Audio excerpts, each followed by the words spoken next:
যারাই বলবে লা ইলাহা ইল্লাল্লাহ তারা আমার ভাই। বিশ্বনবী এই কথাটার আরো চমৎকার ব্যাখ্যা করেছেন। তিনি বলেন, মান সাল্লা সালাতানা ওয়াস্তাকবালা কিবলাতানা ওয়া আকালা যাবিহাতানা ফাযালিকাল মুসলিম লাহু যিম্মাতুল্লাহি ওয়া যিম্মাতু রাসূলিহি ফালা তুখফিরুল্লাহা ফি যিম্মাতিহি।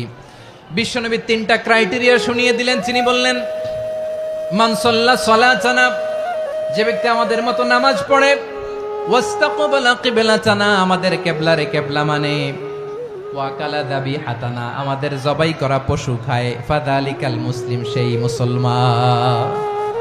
সুবহানাল্লাহ। আমার মতো নামাজ পড়ে মানে কি? তার ডিভাইন অ্যাক্টিভিটি আমার মতো, তার ইবাদতের সিস্টেম আমাদের মতো। ওয়াস্তাকবালা কিবলাতানা মানে কি? আমার যে ডাইরেকশন তারও একই direction, to the direction of কাবা। আল্লাহু আকবার। কাবার দিকে হয়ে সে নামাজ পড়ে।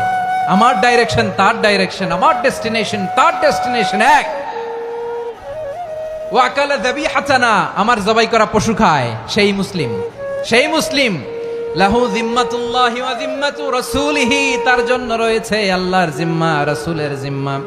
ফালা তুখফিরুল্লাহা ফি যিম্মাতিহি, আল্লাহর জিম্মাদারির তোমরা খেয়ানত করো না। তার মানে তোমার মুসলিম ভাইরে অমুসলিম বলো না, তার জান মালের কোনো ক্ষতি তুমি করতে পারবা না। সুবহানাল্লাহ বলেন।